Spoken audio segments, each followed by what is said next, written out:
일곱 교회 공부를 다 하려고 했는데 여의치 못했습니다. 오늘은 5번째 교회, 4대 교회를 공부하겠습니다. 3장입니다. 3장 1절부터 보겠습니다.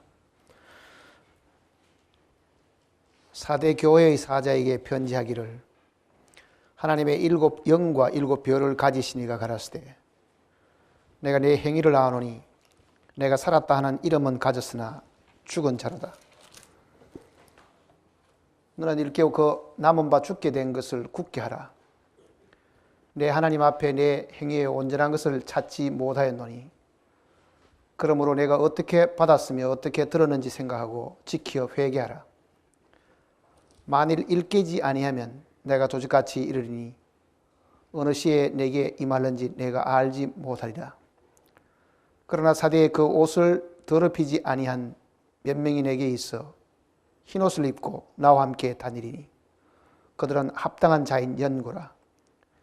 이기는 자는 이와 같이 흰옷을 입을 것이요 내가 그 이름을 생명책에서 반드시 흐리지 아니하고 그 이름을 내 아버지 앞과 그 천사들 앞에서 시인하리라. 귀 있는 자는 성령이 교회들에게 하시는 말씀을 들을지어다. 기도하십시다. 우리를 사망에서 생명으로 인도하시고 하늘의 산 소망을 허락하심으로 매일 주님 앞에서 담대함과 용기와 평안함을 가지고 살게 해주신 것을 감사를 드립니다. 우리가 하늘의 생명을 가지고 있지만은 이 어려운 세상을 살아가는 동안에 여러 가지 어려움과 고통과 시련을 겪고 살 소망까지 끊어질 때도 가끔씩 있는 줄 알고 있습니다. 그러나 이 모든 것이 하나님께서 우리에게 영원한 하늘나라의 산 소망을 주신 것에 비례하여 우리로 하여금 이 땅의 모든 것을 이기게 하시고 능히 주님의 능력으로 승리하게 하시기 위해서 주신 것을 믿습니다. 우리 가운데 혹시 여러 가지 공고한 일들과 어려움 때문에 마음에 여러 가지 시험과 아픔 가운데 있는 심령들이 있으면 주님께서 이 거룩하신 말씀으로 다시 한번 위로해 주시고 권고해 주실 것을 간구드립니다. 주님의 기록된 이 말씀을 통해서 살아계신 주님을 저희들이 다시 한번 증거하고자 하오니 말씀을 전하는 자나 듣는 자가 이 말씀 앞에서 조용히 무릎을 꿇고 주님의 그 능력의 성령의 역사하심을 경험할 수 있도록 인도해 주시옵소서. 이 시간을 통해서 우리 모두에게 기쁨의 시간이 되게 하시고 하나님 앞에 큰 영광을 돌리는 시간이 되게 인도해 주시옵소서. 우리를 사랑하신 주님께 이 한 시간을 부탁드리옵고 우리 주님의 거룩하신 이름으로 간절히 기도드립니다.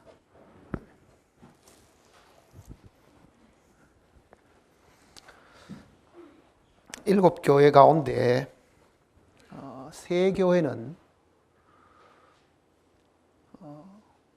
뒤에 있는 네 교회와 성격이 조금 다르다고 말씀을 드렸습니다.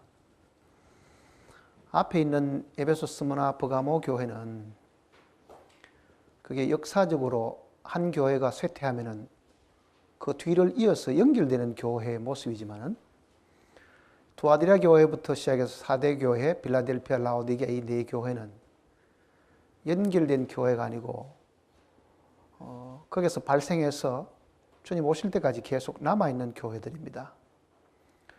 천주교를 대표하는 이 두아디라 교회도 마찬가지고 오늘 공부하려고 하는 이 4대 교회도 주님의 재림 때까지는 이 땅에 남아있게 됩니다.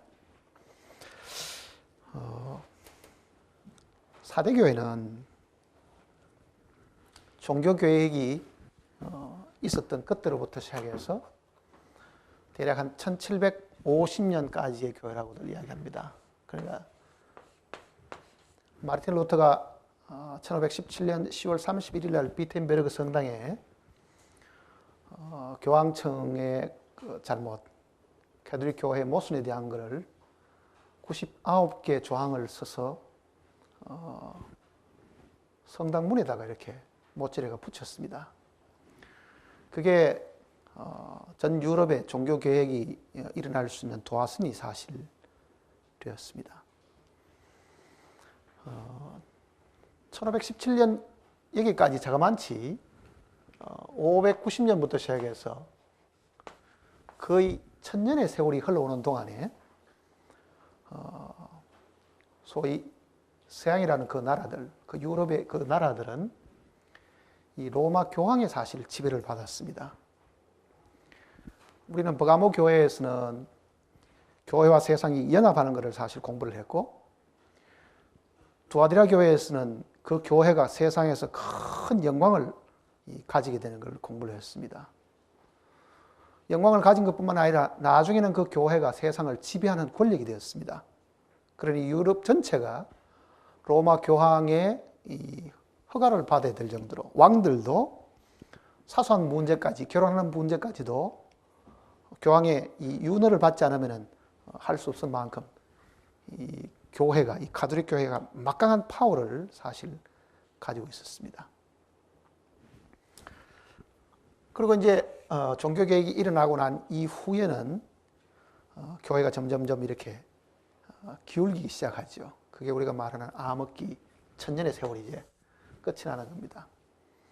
사대교회는 이 종교개혁이 이 시작을 막 한 끝대를 두고 하는 이야기 아니고, 종교개혁이 어느 정도 성공을 거두고 소위 교회들이 로마 교황청에서부터 분리를 하기를 시작한 거예요. 분리하는데 어떤 일들이 생기느냐 하면은, 개인들이, 마르틴 루터나 이런 개인들이 종교 개혁을 한 사람도 있지만은 국가가 종교 개혁을 하는데 앞장서는 나라도 있습니다. 그게 영국입니다. 소위 말하는 영국.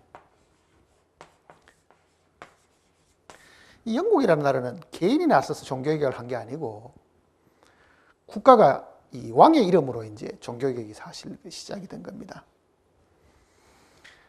1534년에 헨리 8세라는 사람이 있었습니다. 영국에.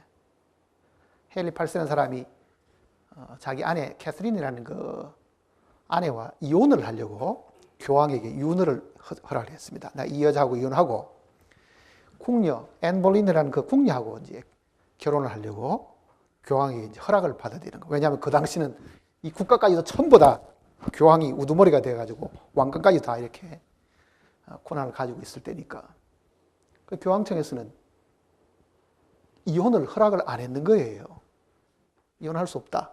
교회법으로 절대로 이혼을 해서 안 된다. 그러니까 이게 헨리 8세가 그래? 그럼 난 당신 말 안 듣겠습니다. 이래 버렸죠. 이제 나는 이제 더 이상 교황 이야기는 안 듣고 스스로 우리도 독립해가지고 살겠다고 이제 소위 교황에 대해서 이제 반기를 들고 가톨릭의 이제 모순을 공격하는 소위 국가가 나서가지고 종교 개혁을 한 나라는 영국이 처음입니다, 사실은. 그 결국은 이제 이 자기 혼자서 이혼을 하고 그 엠볼린하고 이제 결혼을 해가 살다가 결국은 그 여자하고도 헤어져야 되는데 나중에 이제 저 런던 탑에다 가두었죠. 그 영화에 여러분들 천일의 앤 가는 영화가 바로 그 여자입니다. 엠볼린 이야기잖아요. 그러니 지금 이 4대 교회는 1517년부터 시작해서 1750년까지 종교 개혁이 어느 정도 정착이 되면서 마지막 부분에 소위 종교 개혁자들이 거의 죽고 나서 이 가톨릭 교회가 국가 교회로 이제 발전을 하는 거예요. 쉽게 말하면 국가 교회로. 가톨릭.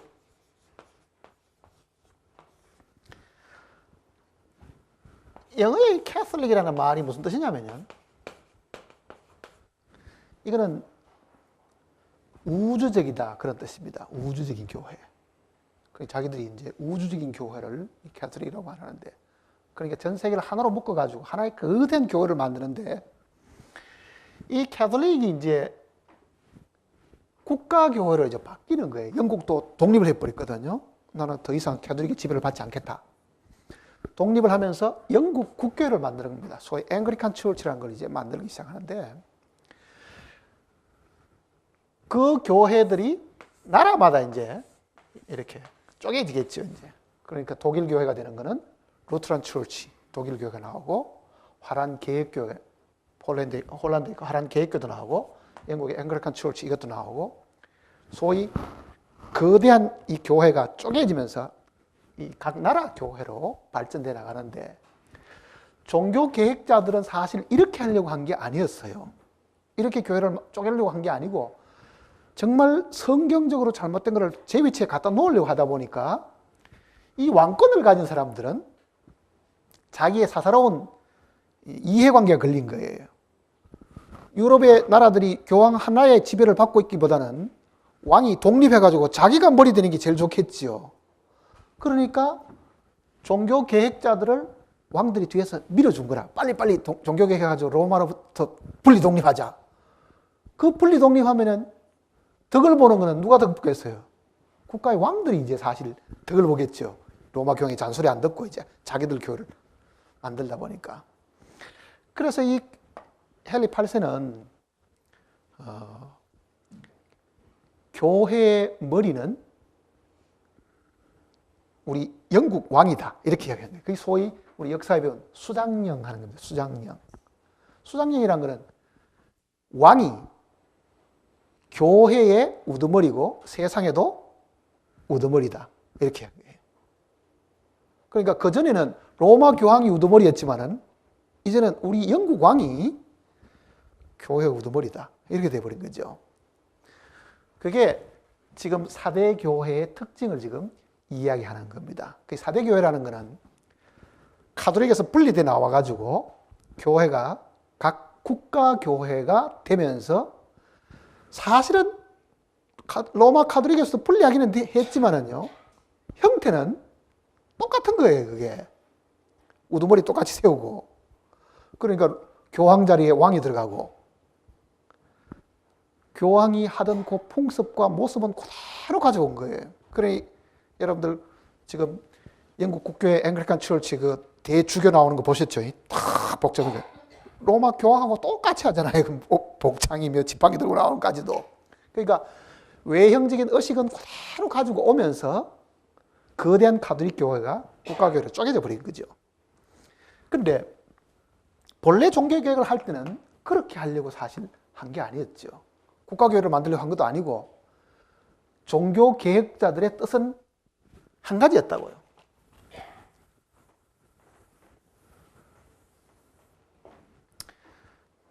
이 용어를 우리가 조금씩 이제 공부를 해야 되는데, 개혁이라는 말, 종교개혁이라는 개혁. 리포메이션이라는 이 개혁이라는 말하고 보통 우리가 기독교 부흥이라는 말을 들어 쓰잖아요. 부흥. 리바이벌이라는 단어를 쓰는데, 리포메이션이라고 불리는 이 개혁이라는 거는요, 이런 뜻입니다. 성경의 위치를 제 위치에다가 돌려놓는 것이 종교개혁자의 뜻이었어요. 성경이 제 위치에 가 있어야 된다. 그러면은 이 암흑기 천년 동안에는 하나님의 말씀인 이 성경이 교회 밑에 가 있은 거예요. 이렇게 반대로. 교회 권위가 더 세니까. 그러니 하나님의 이 말씀의 위치를 본래 위치에다가 되돌려놓는 것이 종교개혁의 본래 뜻이었습니다. 그래서 종교개혁자들이 내세우는 큰 슬로건들이 바로 이거잖아요. 우리가 지금 쓰고 있는 오직 성경으로만, 그 뜻이 오직 성경으로만. 그게 지금 종교개혁들이 처음 내세운 그 슬로건이라고 해요. 솔라 스크립처라는 게 마틴 루터도 그 단어를 쓰면서 솔라라는 거는 이제 영어로 말하면 only라는 뜻이거든요. 우리 마크에도 지금 라틴어 그대로 써놨잖아요. 솔라 스크립처라는 게 오직 성경으로만. 그게 종교개혁들의 슬로건이거든요. 그러니까 성경의 위치를, 하나님의 말씀의 이 성경의 위치를 본래 위치로 되돌려놓는 것이 종교개혁의 뜻입니다. 보통 우리가 말할 때 부흥하는, 이 부흥회 할 때 부흥이라는 거는, 이거는 성령의 위치를 제 위치에다 올려놓는 거라고요. 그래서 성령이 우리 속에 들어오셔서 역사하게끔 하는 것, 성령의 충만이 되도록 하는 것, 사람이 자기 힘과 자기 노력으로 사는 게 아니고 성령의 능력과 성령을 제 위치에다가 모셔놓는 것이 부흥의 뜻입니다. 종교 개혁자들이 처음 그네들이 들고 나온 내용대로 오직 성경으로만 하는 그 말씀대로 성경을 회복시킨 거죠, 사실은. 그러니 우리 신앙생활의 모든 기준은 성경에 있지 교회의 가르침에 있지 않다. 교회 교리에도 있지 않고 교회 전통에도 있지 않고 이거는 반드시 성경을 기출한 신앙이 되어야 된다. 그러니 무슨 일을 하든지 간에 이게 하나님이 뭐라고 말씀하느냐를 따져야 되지 우리 가톨릭 교회에서 뭐라고 말했다, 우리 신부님이 뭐라고 말한 것이 중요한 것이 아니다. 그러니까 성경을 제 위치에다가 돌려놔라. 근데 그때는 사람들이 성경을 가지고 있지를 않으니까 더더욱 그게 어려웠지만은요, 요즘은 성경을 갖고 있어도 안 보니까 성경이 제 위치에 있지 않고 어디 있습니까? 개신교 교인들도 뭐라고 합니까? 우리 목사님이 안 가시 그렇게 말씀 안 하시던데, 그 사람의 신앙생활은 목사의 말이 달렸지 하나님의 말씀이 있는 게 아닙니다. 우리 교회에서 그렇게 안 하는데 자기 교회가 전통적으로 해오는 거기에 더 큰 힘을 실어주지, 그게 과연 그 전통이 하나님의 말씀과 맞느냐 틀리냐를 한 번도 생각 안 해보는 거예요. 머리에 물을 뿌리는 이 세례가 성경적이냐 아니냐를 사람들 생각도 안 해보고 장로교가 오랫동안 계속 세례만 주는 그것만 봐왔기 때문에 그게 정상인 줄 알고 있잖아요. 그러나 그거는 사실 성경하고 다르거든요. 성경은 반드시 이게 침례가 성경적이지 물 뿌리는 세례가 성경적이 아니라는 말이에요. 그러나 오랜 역사를 가진 장로교 같으면은 그래도 우리 장로교의 전통인데 그거 내세우다 보니 성경의 주장은 밀려버리는 거예요. 뒤로 다 밀려나는 거죠. 그게 한두 가지만 그렇게 했어요.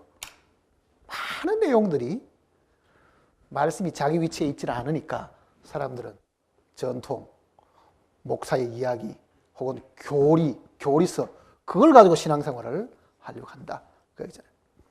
그러니까 지금 사대교회가 종교 개혁을 하던 그 사람들 시절의 이야기를 하는 게 아니고 그 사람들이 시작을 해놨는데 그게 잘못돼 버린 거예요.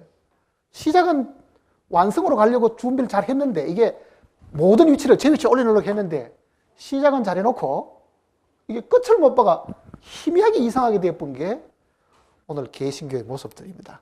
자, 이 사대교회는 오늘 지금 이 지구상에 가톨릭에서 이탈되어 나온 개신교들의 모습들을 지금 사실 보여주는 건데, 그것도 초기 모습들을 지금 사실 보여주는데, 그 뿌리 이어가지고 그 초기 모습에 이어가지고 지금 현상들이 나타나고 있는 것들입니다. 자, 1절을 보시면요. 사대교회의 사자에게 편지하기를 하나님의 7 영과 7 별을 가지시니가 가라사대. 사대라는 그 뜻은 이 남은 자라는 뜻이 있습니다. 남아있는 자. 또 빠져나온 사람들, 밖으로 나온 사람들 하는 그런 뜻도 가지고 있습니다. 남아있고 빠져나온 사람들, 어디에서 나온 사람들, 그게 이 사대교의 뜻인데, 그런 사람들에게 지금 빠져나온 거는 조아들의 교회에서 나왔겠지요. 가톨릭이나 그 큰 단체에서 나왔겠지요.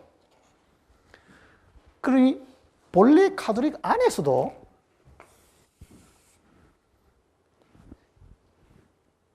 진리를 고수하는 사람이 사실 있었습니다. 체제들이. 그러나 그건 미미했고, 이 사람들은 일단은 나와가지고 지금 주님의 책망받는 이야기들이 지금 여기 나오는 거예요. 자, 각 교회의 특징에 따라 가지고 주님이 자기 모습을 다르게 표명을 하신다 그랬죠. 근데 여기는 지금 어떻게 표명하십니까? 하나님의 7 영과 7 별을 가지시니, 이렇게 얘기한 거예요. 7 영과 7 별을 가졌다.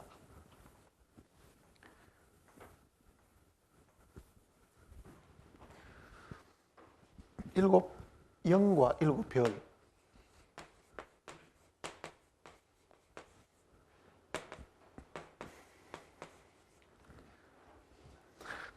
일곱 영은 성령을 두고 하는 이야기입니다. 그러면 성령이 7개냐? 아니죠. 주도 하나요? 믿음도 하나요? 성령도 하나인데 이 7이라는 것은 완전한 수를 두고 하는 이야기잖아요. 완전한 수. 그러니까 하나님의 충만한 완전한 영이신 성령을 지금 두고 하는 이야기입니다. 7별도 별이 7개다 하는 그런 의미보다는 물론 7별들이 7교회 사자를 두고 하는 이야기지만요. 지금 이 7사자는 이 지구상에는 모든 교회의 모델들만 뽑아내가지고 지금 7교회 형태로 지금 설명하고 있기 때문에 사실은 모든 교회를 다 모든 교회에게 공익 함께 읽어보도록 이 편지를 사실 주신 것이라고요.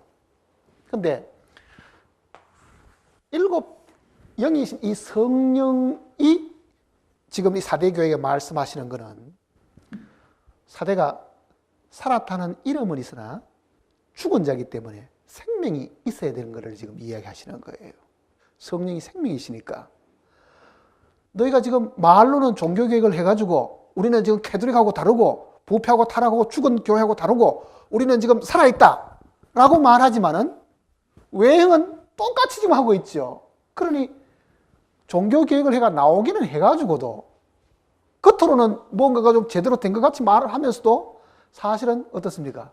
살았다는 이름은 있지만은 실상은 너 안에도 생명이 없다. 그러니까 생명 없는 교회에게 주님은 자기를 드러낼 때 누가 필요하다는 얘기예요? 생명이신 주님 자신이 필요하니까 여기는 7영과 그 다음에 7별을 가지시니 이렇게 주님이 자기를 드러내시는 거예요. 생명이 없다는 얘기예요. 죽은 자기 때문에 생명이 없는 교회다. 그 다음에 7별에 대한 거는 우리가 앞에 1장의 내용도 공부를 했지만은 7별은 7교회 사자라 그랬죠. 사자다.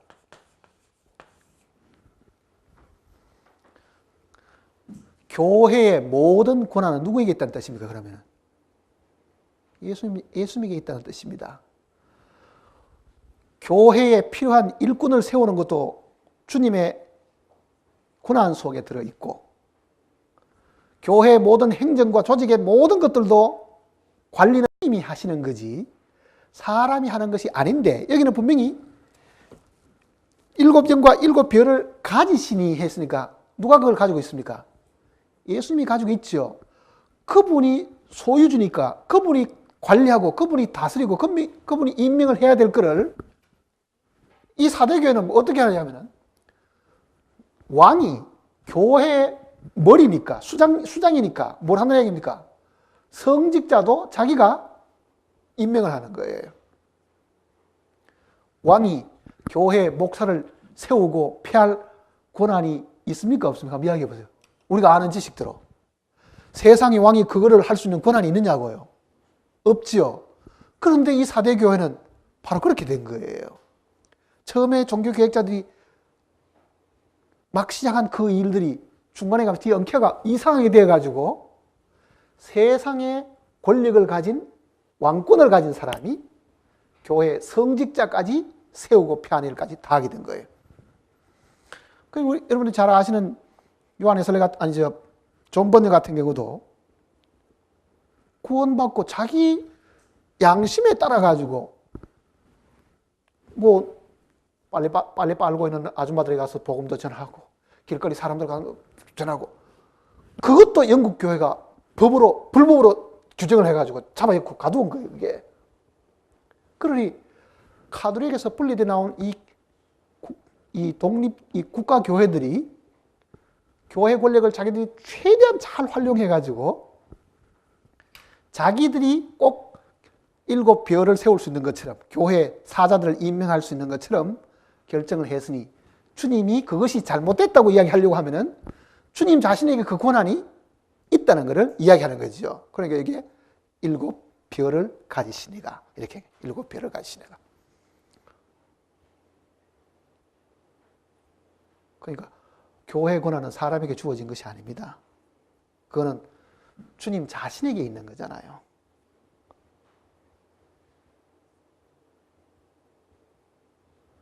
그가 촛대 사회에 다니시면서 관리하시고 지키시고 보호하시고 돌보시고 등불이 꺼져가면 거기다가 성령을 더 부어서라도 활활 피게끔 하시는 것은 주님 자기 일이지 사람이 하는 일이 아닌데, 이 사대교회는 자기들이 그 권한을 가진 것처럼 크게 이 교회를 간섭하고 지배하고 다스리고 했던 그 교회입니다. 자, 다시 보세요. 이제 내가 네 행위를 아노니. 자, 주님께서는 각 교회마다 다 알고 있다 그러죠. 다 알고 있다. 뭘 안다 겁니까? 이게 또 네 행위를 안다. 사대교회가 행했던 그 일들을 다 알고 있는데, 여기 지금 뭐를 얘기하시냐면은 내가 살았다 하는 이름은 가졌으나 어떻다고요? 죽은 자다. 얼마나 많은 사람들이 그 당시에 이제는 우리는 로마 교도에게 저 썩고 문드러진 저것과 관계없는 우리는 신선하고 뭔가 새로운 교회를 세웠다 하고 살한 것처럼 큰 소리를 쳤지만은 주님이 보실 때는 어떻다는 얘기입니까? 그게 말하고 너는 다르다. 실제로는 그게 죽어있는 교회다. 생명의 역사가 없고 외형만 번지를 한 거예요. 외형만 지금. 그러니까 살았다는 이름은 가졌으나 죽은 자로다. 이 비슷한 구절이 또 다른 데도 있죠. 디모데 전서를 한번 보시면요. 5장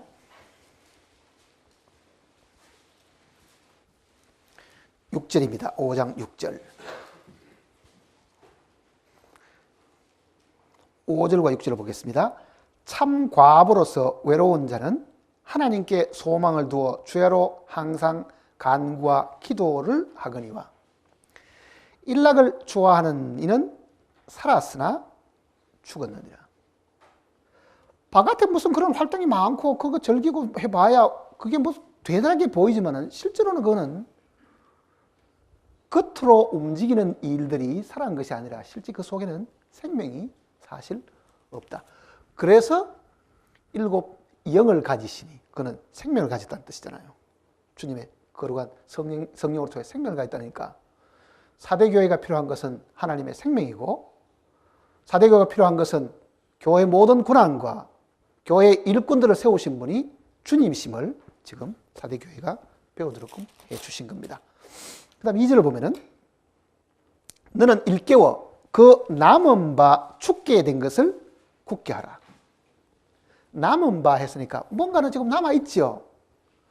뭔가는 지금 남아있는데 그거를 다시 일깨우지 않으면 그거조차도 뭐 한다는 얘기입니까? 죽게 된다. 그게 남은 바 죽게 된 겁니다. 지금은 조금이라도 남아가지고 간신히 목숨에 달랑달랑 하지만은 얼마 안 있으면 그거조차도 죽게 될 것이 있다. 그러니까 그거를 네가 지금 다시 일깨워가지고 굳게 해야 된다. 자, 사대교회가 가지고 있던 것이 뭔가를 보세요. 그러면 사대교회가 처음 시작할 때는 종교개혁자들이 성경을 회복한 겁니다. 사실은 마르틴 루터가 또 회복한 게 뭡니까? 오직 나의 의는 믿음으로 말미암아 살리라. 그가 회복한 거는요, 종교개혁자들이 대표적인 회복한 거는 성경과 은혜로 구원받는 것이었다고요. 은혜로. 가톨릭은 의식의 종교이기 때문에 뭔가를 미사에 부지런히 참석하고 성인이나 성물에 이런 걸 숭배하고 뭔가 이게 행위로 노력으로 구원받는 것처럼 가르쳤지만은 마르틴 루터는 그게 틀렸다. 종교개혁들이 들고 나온 게 바로 이 은혜 부분이거든요. 그러니까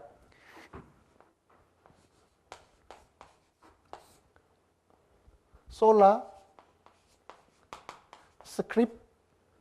스크립추라라는 것은 이거는 성경이라는 뜻이고, 스크립추라는 것은 솔라 스크립추라. 스크립추라.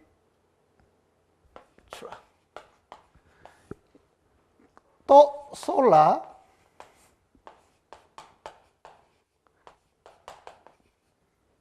이게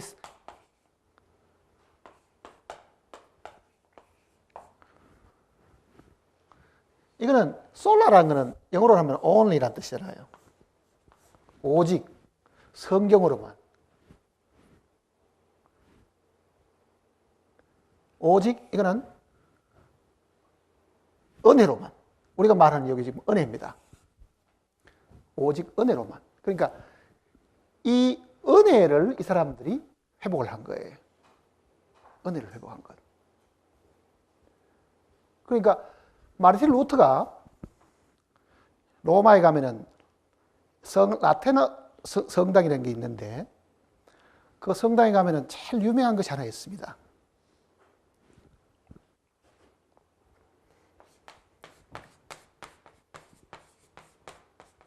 우리도 이제 필로고스에 한번 실었으니까 그거 한번 읽어보시면 나옵니다. 스칼라 산타라는 교회가 있는데요. 라테노 그 성당 안에. 스칼라라는 것은 계단이라는 뜻입니다. 계단. 산타라는 것은 거룩하다는 뜻이죠. 세인트라는 뜻이니까 거룩. 이건 홀리라는 뜻이니까 거룩. 그러니까 거룩한 계단이겠죠. 그러니까 그 성당이 옛날 예수님이 빌라도 앞에서 재판을 받을 때 예루살렘에서 그 빌라도가 서 있고 계단이 쭉 있었겠죠.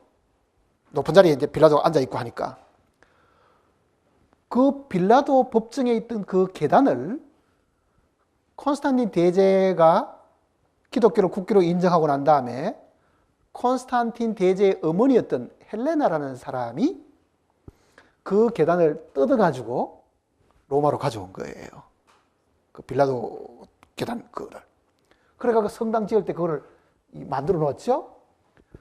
캐톨릭에서는 성물들을 굉장히 신성시 하니까 이 계단을 거룩한 계단이라고 부른 거예요. Holy Steps. 이 거룩한 계단이라고 부르고 어느 교황이 이 계단이 28개인데 이 28개 계단에 무릎을 꿇고 올라가는 거예요. 그래서 사람이 스스 못 올라가고 그래서 무릎 꿇고 저 꼭대기 28계단을 다 올라가면은 무슨 죄가 지었든지 간에 그 용서함을 받는다라고 가르쳤던 거예요, 그게. 그러니 독일에 살고 있던 마르틴 루터도 언젠가는 그 계단을 한번 걸어가고 싶었겠죠. 어느 날 로마로 가가지고 이 스칼라 산타 이 계단에 무릎을 꿇고 기어올라간 거예요, 사실은. 무릎을 꿇고 28계단 올라가다가 로마서 말씀이 떠오른 거예요. 오직 나의 의는 믿음으로 말미암아 살리라. 그 성경 구절을 머리가 번쩍 하고 뭐가 번개가 치듯 깨닫고는요. 무릎 꿇고 있다가 금방 그대로 일어서 버렸어요. 그거는 큰 죄가 되겠지요. 이제 다 무릎 꿇고 기어 올라가야 되는데 이건 아니다. 절대로 이게 무릎 꿇고 이 거룩한 계단을 다 꼭대기까지 올라간다 하더라도 이렇게 해서 죄 사함 받는 일이 없다. 그게 마르틴 루터가 종교개혁을 하게 된 큰 계기가 된 거예요. 나중에. 절대로 할 수가 없다. 그래서 그가 주장한 내용이 오직 성경으로 오직 은혜로 이렇게 지금 시작한 거예요. 그러니까 계획자들이 제일 크게 회복해 준 것이 이 두 가지입니다.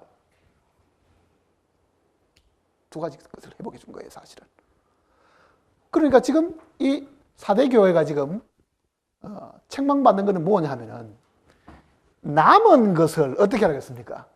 이게 아직도 남아있는데 이 남은 것이 안 죽도록끔 남은 바 죽게 된 것을 했으니까 지금 너희가 가지고 있는 그 남은 것은 뭐를 두고 하느냐면은 성경이 제 위치에 들어갔고 또 하나는 은혜로 구원받는 이 진리, 이게 그네들이 가지고 있는 유일한 남은 것인데 이것이 끊어져 없어지지 않도록, 그게 죽게 되지 않도록 굳건히 붙들고 있어라. 그런데 이 사대교회도 개신교들이 이거를 계속 진리를 고수하지 않고 뭘 했냐면요, 캐톨릭이 하던 그거를 그대로 배워가지고 저것도 외형으로 거창한 성당 만들고 의식 만들고 그대로 하고 있는 거예요. 그러니 처음 종교 계획들이 시작한 거는 점점 사라지고 옛날 하던 그 방법을 그대로 끌고 와가지고 그대로 지금 가르친 거예요. 그게 오늘 지금까지도 남아 있습니다. 그러니 개신교들도 화려하게 장식하는 그 이유가 가톨릭에서 배운 겁니다. 그게 교회 성전을 크게 짓고 뭐 스테인글라스 달고 뭐 화려하게 웅장하게 거창하게 만드는 그 이유는,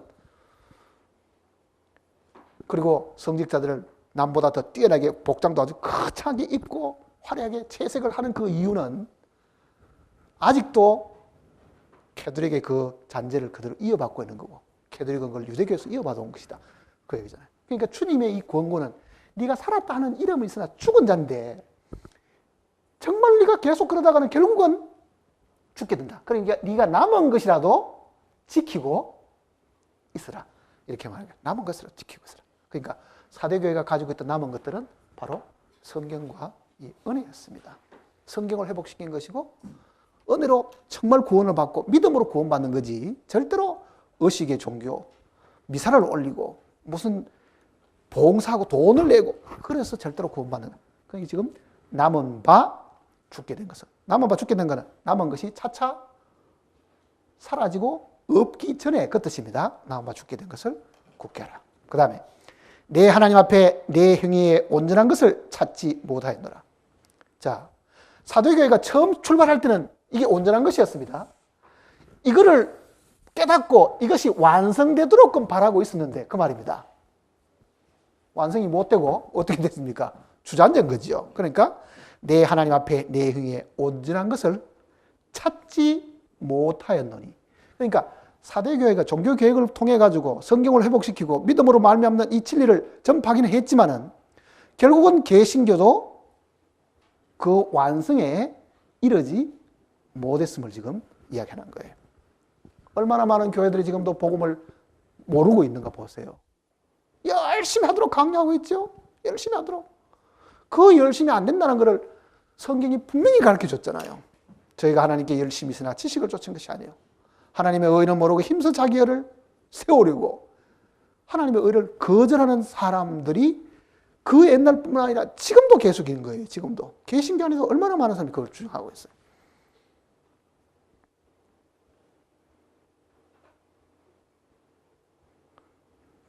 그 다음 또 보세요.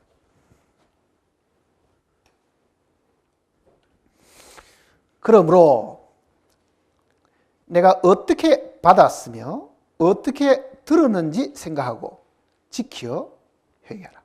자, 사대교회가 받은 거는 뭐냐? 이 진리를 사실 받은 거잖아요. 성경이 유일한 하나님의 권위고 교회는 성경의 가르침대로 교회가 운영되어야 되고 성경의 가르침대로 진리가 전파되어야 되고 성경의 가르침대로 믿음으로 말하면 구원이 전해져야 되는데 내가 어떻게 받았으며 어떻게 들었는지 생각하고, 이거는 사대교회가 초기에 종교 계획자들에게 배운 그 내용들이잖아요. 어떻게 듣고 네가 어떻게 배우느냐, 그걸 지금 물어보잖아요.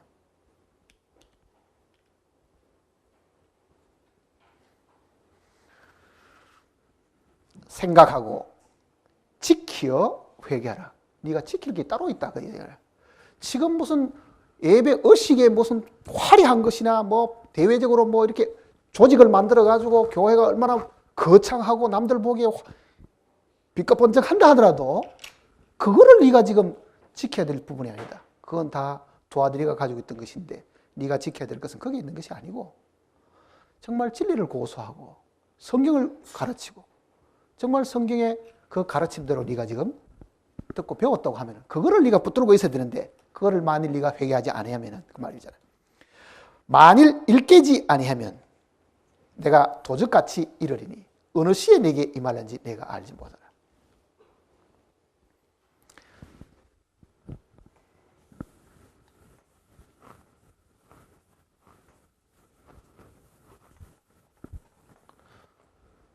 도적같이 임하는 거는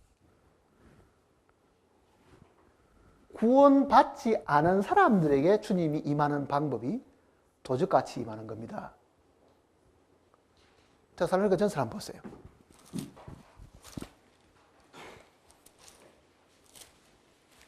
데살로니가 전서 5장을 보시면요. 데살로니가전서 5장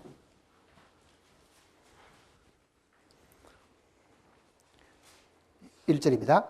형제들아, 이건 구원받은 우리들에게 하는 이야기입니다. 형제들아, 때와 시기에 관하여는 너에게 쓸 것이 없음은 주의 날이 밤에 도적같이 이를 줄을 너희 자신이 자세히 알미라. 저희가 평안하다 안전하다 할 그 때에 잉태한 여자에게 해산의 고통이 이름같이 멸망이 홀이니 저희에게, 여기는 지금 형제들아 해놓고 그 다음에 여기는 저희에게 해놨죠. 이 저희는 형제들 밖에 있는 사람들입니다. 형제들 밖에 있는 사람. 그럼 구원 안 받은 사람들이에요. 저희가 평안하다 안전하다 그 때에 잉태된 여자에게 해산 고통이 이름과 같이 멸망이 홀이니 저희에게 이르리니 결단코 피하지 못하리라. 4절 같이 읽어볼까요? 형제들아, 너희는 어두움에 있지 아니하며 그 날이 도적같이 너희에게 임하지 못하리니 너희는 다 빛의 아들이요 낮의 아들이라. 자, 빛의 아들이고 낮의 아들인 사람에게는 주의 날이 도적과 같이 임하지 않는다고 분명히 성경에 확실하게 말씀해 주셨는데, 사대 교회에게 도적과 같이 임한다는 말은 그네들은 주님의 오심을 결국은 모르고 맞이한다는 뜻이에요. 나중에 교회가 지금 타락한 상황 속에 있으니까 이 타락한 교회가 나중에 주님을 맞이할 때에 죄인들이 주님을 맞이하는 그런 상황으로 맞이하게 된다는 뜻이에요. 일깨지 안 하는 것 때문에. 우리는 주님을 어떻게 맞이해야 된다 그랬습니까? 새벽별로 지금 맞이해야 됩니다. 새벽별로 휴거가 돼야 되는 거예요. 휴거가 돼야 돼. 그러니 도적같이 맞이하게 될 이 사대 교회에 회개하지 않는 사람들은 결국은 주님 오실 때 이 교회라는 개신교의 이 형태가 남아있어도 지금까지 많은 사람이 전 세계적으로 개신교가 뭐 캐톨릭보다 나았고 하던 이 교회 전체가 이런 분이 이 교회가 결국은 심판을 받게 되는 거죠. 심판을 받게 되는 거예요. 그러니 나는 캐톨릭에서 나와서 개신교에 있다. 그거 자랑할 거 하나도 없습니다. 개신교도 잘못하면 심판받게 되고 다 받는 거예요. 이거는. 다시 이제 계시록 돌아가시면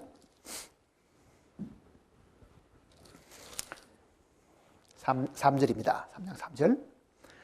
그러므로 내가 어떻게 받았으며 어떻게 들었는지 생각하고 지켜 회개하라. 만일 일깨지 아니하면 내가 도적같이 이르리니 어느 시에 내게 임할는지 내가 알지 못합니다. 당시에 유대인들도요, 성경을 읽고 있었지만은 분명히 동방박사 찾아갔을 때는 헤로당이 물어봤잖아요. 백성의 서기관들에게 물어봤죠. 유대인의 왕이 어디 있으나겠으뇨? 그러니까 외우고 있었습니다. 유대 땅 베들레헴하고 미가서까지 다 외우고 있었는데 그 외우고 있던 사람이 바로 그 유대 땅 베들레헴에 태어났던 예수님을 몰라봤잖아요. 결국은 그래도 이게 도적과 같이 임한 거예요.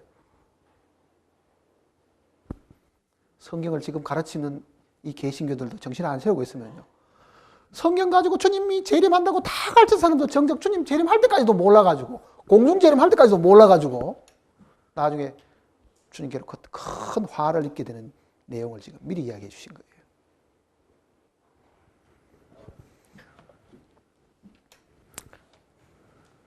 (4절입니다) 그러나 사대에 그 옷을 더럽히지 아니한 몇 명이 내게 있어 흰옷을 입고 나와 함께 다니리. 그들은 합당한 자인 영고라. 자, 주님께 칭찬받는 사람이 그 중에 몇 명이 있는데,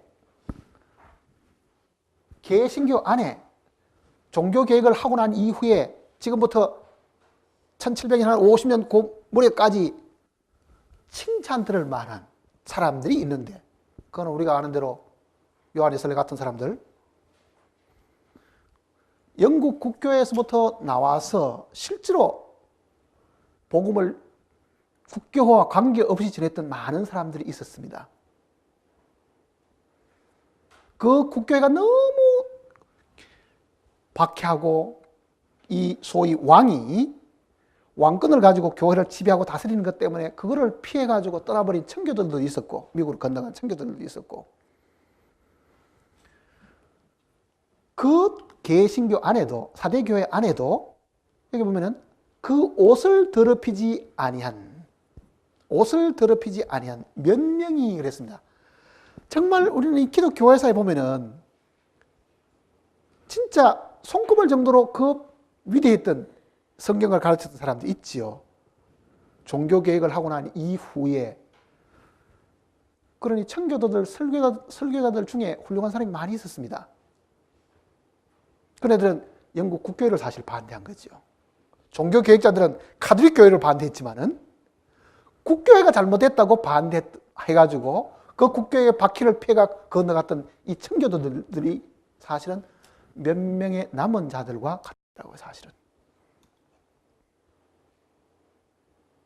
카톨릭이 잘못되면 나왔던 사람은 다 잘 돼야 되는데 분리대가 나와서도 여전히 이거는 이름만 살아있지 생명이 없으니까 그게 여전히 잘못됐다. 그게 카톨릭 부하들의 교회와 뭐가 다르냐 하고 냉정하게 비판했던 사람들이 몇 명이 있다. 그러니까 그 사람들은 여기 지금 뭐라고 말하냐면 4절에 그러나 사대에 그 옷을 더럽히지 아니한 자들이 몇 명이 네게 있어 흰옷을 입고 나와 함께 다리니 그들은 합당한 자인냐고요. 자, 옷을 더럽히지 아니했다. 흰옷. 옷은 여기 지금 구약 성경도 보면은 사람이 더럽힘을 받는 거는 시체를 가까이 하면 더러워진다 그러죠. 시체를 가까이 하면은. 그러니 시체를 만지기만 해도 이게 부정해지니까 시체 만진 사람은 반드시 붉은 송아지의 그 잿물을 가지고 뿌려야 됩니다. 실로암에서 떠온 그 물에다가 재를 타가지고 잿물로 가지고 이렇게 뿌려야 그 정결함을 입는데 죽은 자를 가까이 하는 사람들이 만일 더러워진다고 하면 죽은 사대 교회 속에 있는 사람들은 더러워져 있겠죠, 다들. 그러니까 이게 지금 옷을 더럽히지 아니하는 것은 그 사대 교회가 정말 잘못됐다 하고 사대 교회 속에 접촉을 끊고 있었던 사람들은 깨끗한 사람들인 거예요. 흰옷을 입고 분리됐겠죠, 그게. 여기도 흰옷을 입고 나와 함께 다리니 이거는 장차 이제 천년왕국 가서 주님이 주시는 영원한 그 흰옷을 입고 함께 다닐 수 있다. 그러니 지금도 옷을 어떻게 해야 됩니까? 깨끗한 상태를 유지해야 되겠지요. 구원받는 사람이 입는 두 가지 옷이 있어요. 구원받은 사람들이. 하나는 뭡니까? 구원의 옷입니다. 구원의 옷.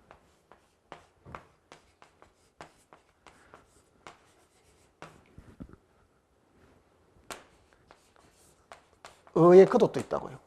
겉옷. 구원의 옷은 주님이 우리에게 입혀주시는 겁니다. 주님이 우리에게 입혀주신 거고.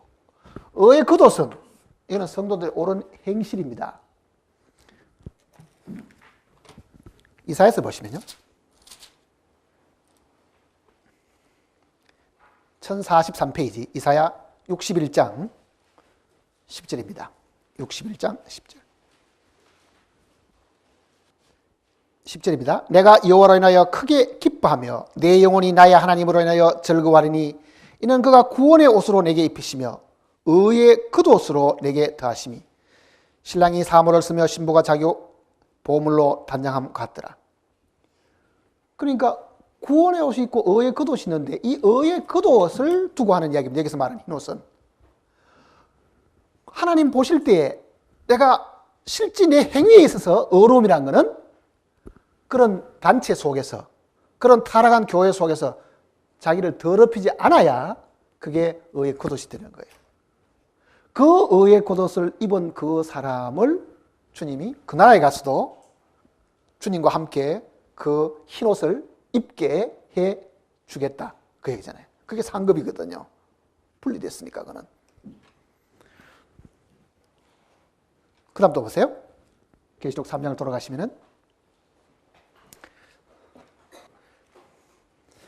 그러나 사대에 그 옷을 더럽히지 아니한 몇 명이 있어 몇 명이 내게 있어 흰옷을 입고 나와 함께 다니리 그들은 합당한 자인 연고라. 그 다음에 5절 이기는 자는 이와 같이 흰옷을 입을 것이요. 자, 이기는 자가 지금 하나님께 받는 그 상급이 뭐냐면요, 첫째는 흰옷 입는 겁니다. 그 다음에는 내가 그 이름을 생명책에 반드시 흐리지 아니하고, 이게 두 번째죠. 이게 두 번째 받을 상급이고, 그 이름을 내 아버지 앞과 그 천사들 앞에 시인하리라. 이게 세 번째 받을 상급입니다. 자, 4대 교회에 남아있는 사람들, 몇 명이 남아있는 그 사람들은 결국은 이기는 사람들인데, 그 이기는 사람들이 받을 그 상급이 장차 천년왕국에 이르렀을 때에 주님과 함께 흰옷을 첫째는 입게 될 것이고 그랬습니다. 두 번째 보면은 내가 그 이름을 어떻게 한다고요? 생명책에서 반드시 흐리지 아니하고.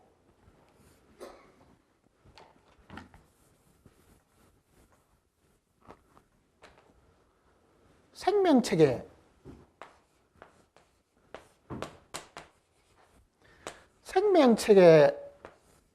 이 사람들 이름이 어떻게 한다고요? 흐리지 아니하고. 그거는 무슨 뜻이겠어요? 생명책에 이름이 이 사람들도 기록은 되어 있는데, 그 당시에 바울이, 아니, 사도 요한이 편지할 때에 이 4대 교회 사람들은 다 구원받은 사람들이잖아요. 그 당시 사람들은. 그러니 생명책에 이름이 기록된 거는 언제 기록됩니까? 우리 개인이 하나님 앞에 이름이 기록된 거는 구원받을 때 이름이 기록됐겠죠. 생명책에 이름이 기록됐겠죠. 그런데 이거는 내가 영생을 얻었기 때문에, 생명을 얻었기 때문에 기록된 것입니다. 이거는. 그런데 이기는 사람은 이 생명책에 기록된 이 이름이 흐려지지 않는다 그랬거든요. 그럼 말을 바꾸면 흐려지기도 한다 그 얘기입니다. 생명책에서 내 이름이 흐려져 버린다. 이거는 완전히 빼내버린다 그 말하고 다릅니다. 흐려진다는 말은 점점점 희미해져 버리겠죠. 간신히 보면 보이기는 하겠지만은 흐려져 가지고 잘 안 보이겠죠. 이게 무슨 의미 같아요? 이거는 이 상급하고 관계가 있기 때문에 그렇습니다. 상급하고. 보세요. 휴거가 있고 7년 대환란이 이제 지나면 감람산에 이제 재림하시는데, 그 다음 기간은 성경에 장래 세대, 이 장래 세대는 이게 지금 천년왕국을 두고 합니다. 장래 세대, 천년왕국. 자, 이 천년왕국 시대가 오고 대심판이 있고 영원한 세계 들어가죠. 영원한 세계. 이거는 새하늘과 새 땅에 이제 들어갑니다. 생명책에 이름이 기록된 거는 영원한 나라에 들어가 사는 여기에 필요한 거예요, 사실은. 본래 그 생명책에 대한 거는. 근데 천년왕국이 미리 있는 거는 뭐 때문에 있다 그랬습니까? 상급 때문에 있다 그랬죠.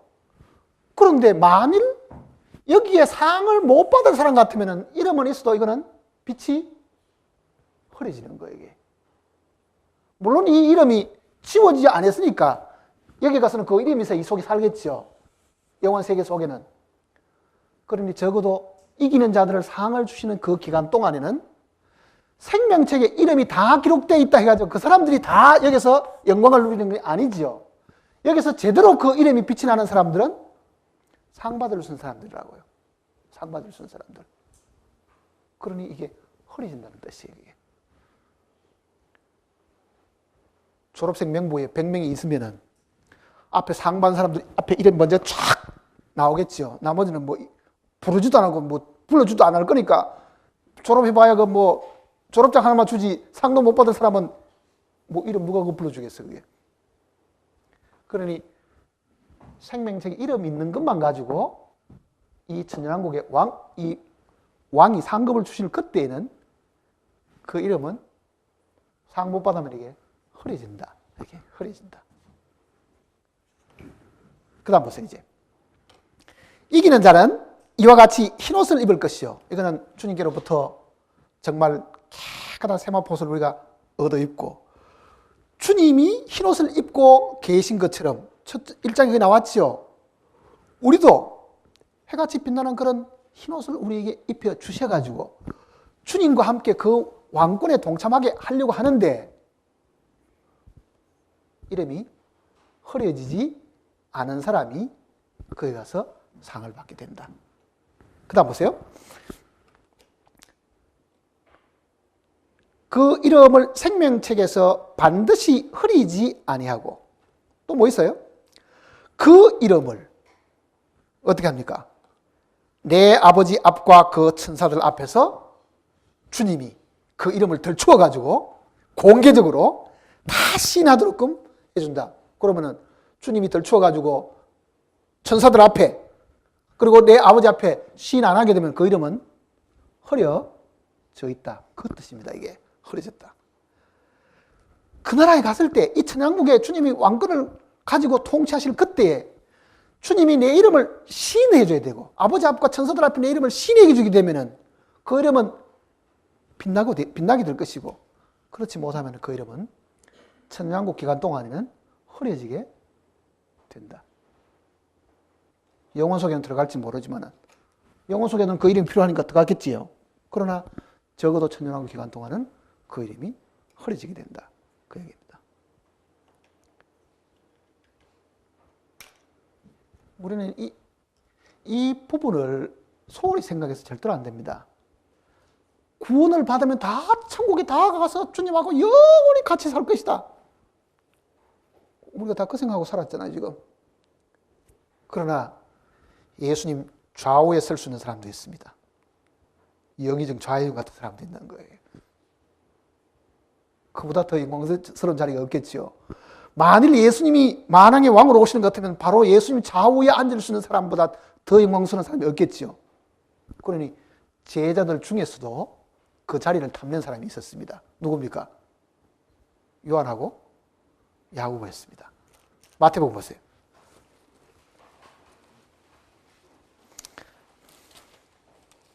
20장 보시면요. 20절 보세요. 20장 20절.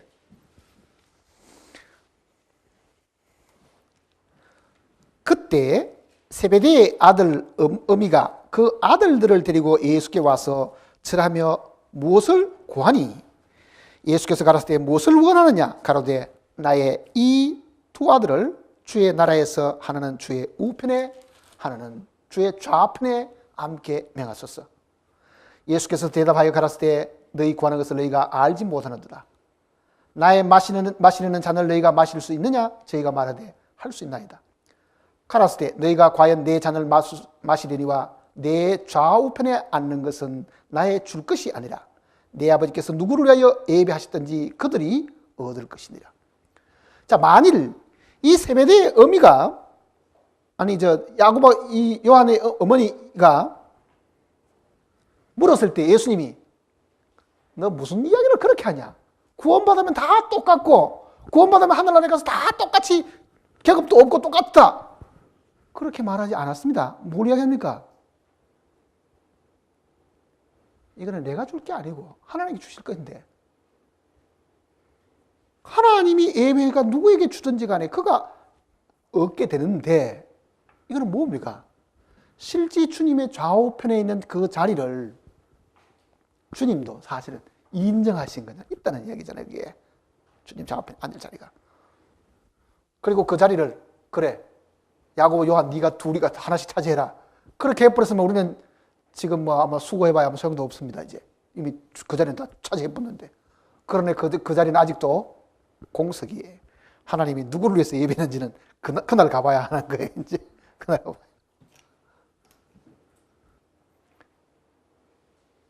그것뿐만도 아니죠. 우리가 장차 받을 그 상급에 대한 거는 어떤 사람은 5골 차지해라, 어떤 사람은 2골 차지하라는 소위 영역도 이게 넓고 어떤 사람은 좁고 이런 것도 있죠. 그러니 분명히 이 천년왕국이라는 거는요, 구원받은 사람이 이 땅에서 그 몸으로 행한 것을 따라받는 바로 상을 베푸는 그 기간입니다. 그게 잠깐만 1000년이에요. 1000년. 영원한 새하늘과 새 땅이 도래하기 전에 이 1000년의 기간을 주님께서 미리 정해놓으셨고 이 안에서 누릴 수 있는 우리의 이 상급을 미리 가르쳐 주신 거예요. 그러니 하나님을 믿는 자는 그가 계신 것과 그를 찾는 자들에게 상 주시는 자이심을 믿어야 할지 이거잖아요. 상 주시는 분임을 우리가 마음에 확실하게 믿고 살지 않으면 우리 생활이 개판돼 볼 겁니다. 지 멋대로 살 거 아니에요. 지 멋대로. 이제 구원 받아서 내야 뭐 이래 살든 저래 살든 천국 갈 것이다. 그래 사는 사람은 사실 구원 안 받은 사람일 가능성이 많습니다. 실제로 죄 사함 받으면 죄에서부터 구원이기 때문에 죄를 겁을 낸다고요. 정말 죄를 겁을 내잖아요. 죄를 두려워하죠.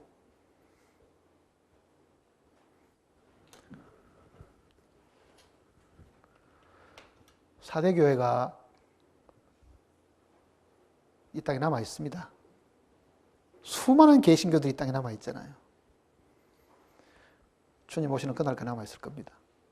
문제는 우리는 정말 하나님의 교회 속에 속해가지고 휴거받는 사람이 되지 않으면요, 이 땅에서 대환란을 다 겪어야 된다고요. 정통 교회도 겪어야 되고, 카톨릭 교회도 겪어야 되고, 교인 많은 자랑하는 그런 교회도 다 그 환란을 다 겪게 된다고요, 그게. 그래서 주님은 분명히 그거를 겪지 않도록끔 특별히 부탁하신 거예요. 누가복음 보세요. 누가복음 21장 34절입니다. 21장 34절. 너희는 스스로 조심하라. 그렇지 않으면 방탕함과 술 취함과 생활의 염려로 마음이 둔하여지고. 우리를 한번 돌이켜 보세요. 내가 지금 방탕과 술 취함과 생활의 염려 때문에 마음이 둔해져 가지고 성경 말씀이 마음에 하나도 안 들어가고 있다고 하면은 그것도 큰 문제입니다. 뜻밖의 그 날이 덫과 같이 너희에게 임하리라. 이 날은 온 지구상에 가는 모든 사람에게 임하리라. 이러므로 너희는 장차 올 이 모든 일을 능히 피하고 인자 앞에 서도록 항상 기도하며 껴있으라. 이거는 장차 대환란에서 벗어나야 되는데, 대환란 기간 동안에는 주님이 공중에 재림하시니까, 하늘 성소에서 나오셔서 공중으로 오시니까 그 공중에 우리가 휴거돼 가지고 그 앞에 가 있어야 되는 거예요. 그런데 두아드라 교회나 사대교회 같은 경우는 환난을 겪게 된다는 뜻이잖아요. 환난을 겪게 된다. 그러니 내가 어느 교회에 다니느냐가 중요한 게 아닙니다. 가톨릭에 다니느냐, 뭐 개신교회, 정통의 교회에 다니는 게 중요한 게 아니에요. 정말 내가 죄 사함 받고 하나님 앞에 옳은 사람이 되어가지고 휴거 때에 들려 올라가서 지금 여기에 피할 수 있는 사람이 되어야 되는 거지. 그러나 그 다음 필라델피아 교회는 피하는 교회라고, 그게 환난을 피하는 교회예요.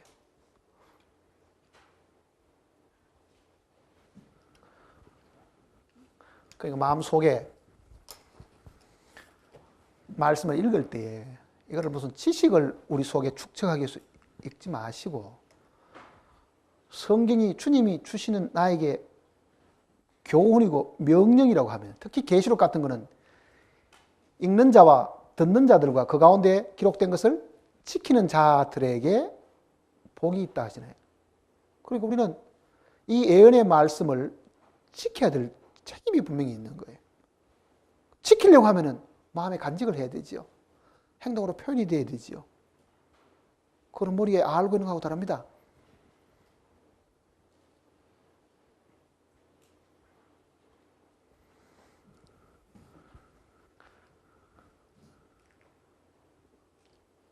혹시 우리 중에도 나는 구원을 받은 사람이다, 나는 성경을 갖고 있는 사람이다, 나는 믿음으로 구원받은 사람이다, 여기 지금 아까 종교개혁자들이 말하는 것처럼 오직 성령으로, 오직 믿음으로, 오직 은혜로, 그게거든요. 기본이 피데라는 게, faith라는 거니까 피데라는 게, 그거를 우리가 가지고 있다고 자랑하고 있으면서도 그것이 온전해져야 되는데 그것만 붙들고 있고 결국은 이렇게 쳐져버리면 사대교회가 책망만 하고 똑같은 겁니다.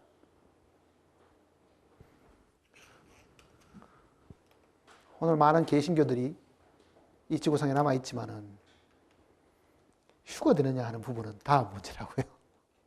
주님 말씀대로 하면은 그런데 휴고도 못 되고 환란을 통과해야 된다고. 이게 휴고도 못 되고. 기도하십시다.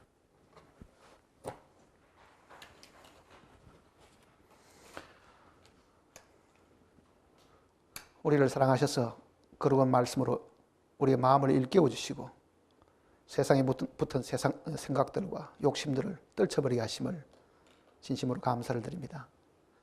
함께 말씀을 들은 우리 형제 자매들이 이 말씀을 듣는 데 그치지 않고 주님의 약속대로 말씀을 생활 속에 지키는 우리 모두가 되도록 우리를 권고하시고 일깨워 주시옵소서.